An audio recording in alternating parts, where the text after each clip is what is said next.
महाराष्ट्रात स्थानिक स्वराज्य संस्थांच्या निवडणुकांचा मौसम रंगत चाललाय. नगरपंचायत आणि नगर परिषदांच्या मतदानानंतर आता पुढची मोठी तयारी सुरू झाली आहे, ती महापालिका आणि जिल्हा परिषद निवडणुकांची. मंगळवारी 2 डिसेंबरला नगरपंचायतींचं मतदान पार पडलं आणि त्या क्षणी निवडणूक आयोगाने पुढच्या टप्प्याच्या हालचाली सुरू केल्या.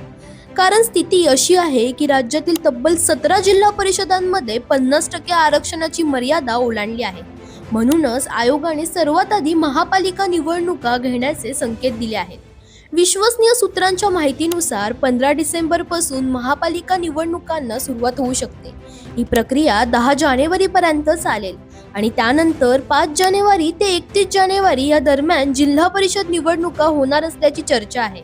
याच दरम्यान अजून एक महत्त्वाची गोष्ट, नगरपंचायत आणि नगर परिषद निवडणुकीचा निकाल 21 डिसेंबरला जाहीर होणार आहे. म्हणजेच तो निकाल येण्याआधीच महापालिका निवडणुकीची अधिकृत घोषणा होण्याची दाट शक्यता आहे. निवडणूक आयोगाकडे वेळ खूप मर्यादित आहे, फक्त 50 ते 52 दिवस. कारण कोर्टाच्या आदेशानुसार 31 डिसेंबर पूर्वी स्थानिक स्वराज्य संस्थांच्या निवडणुका घेणं अनिवार्य आहे.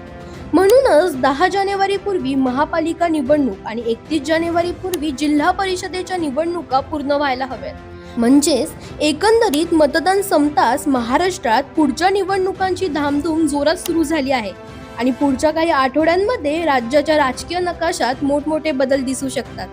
दरम्यान तुम्हालाही अशाच राजकीय अपडेट्स हव्या असतील तर इंडिया लीडरला फॉलो करायला विसरू नका.